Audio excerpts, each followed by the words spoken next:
So hey guys, welcome back to my channel. तो आप लोग कैसे हो? आई होप आप लोग अच्छे होंगे। मैं भी बिल्कुल अच्छी हूँ। तो आज मैं फिर से आप लोगों के लिए एक न्यू रिएक्शन वीडियो लाई हूँ गाइस। आज मैं जिस सॉन्ग पे रिएक्शन करने वाली हूँ, सॉन्ग पवन भैया का है। सॉन्ग का नाम है घाव दे देबे। ये सॉन्ग 1 मंथ पहले निकली है। मैं इस पे रिएक्शन करने वाली हूँ गाइस। तो हम लोग बिना टाइम वेस्ट के वीडियो करते हैं। प्लीज देखते हैं कैसा है ये सॉन्ग, फिर हम लोग करते हैं बात।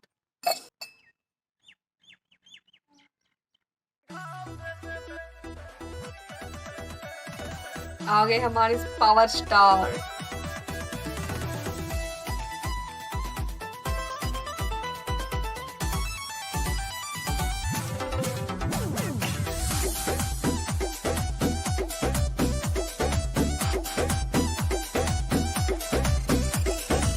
तू ही हमर जान, तू ही हवा बाबू सोना, दे दो ना दिल काहे कर तार चोना। तू ही हमर जान, तू ही हवा बाबू सोना, दे दो ना दिल काहे कर तार चोना।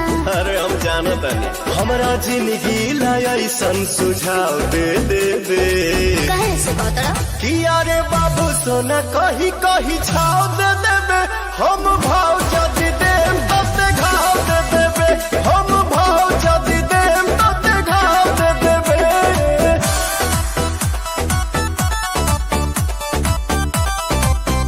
क्या सॉन्ग है गाइस।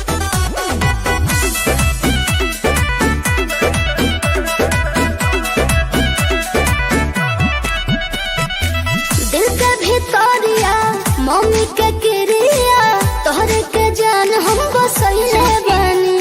दे जानी झोसा पलट जाई पासा, एही पीछे के तना गवाइले बनी। दिल के भितरिया मम्मी के क्रिया, तोहरे के जान हम बसैले बानी। दे जानी झोसा पलट जाई पासा, एही पीछे के तना गवाइले बानी। ना रे दादा जान कही बेवफा नाव दे दे दे। अरे बाबू सोना कही कही छाव दे देबे। हम भाव जदी देम तते घाव दे देबे। हम भाव जदी देम तते घाव दे देबे। घाव दे देबे।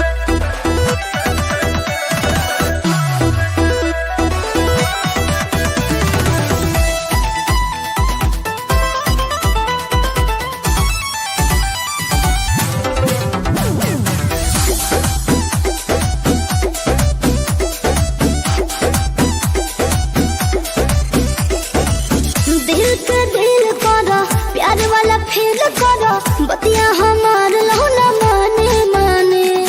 लागे तोरा निजी बानी, बाकी हम बिजी बानी।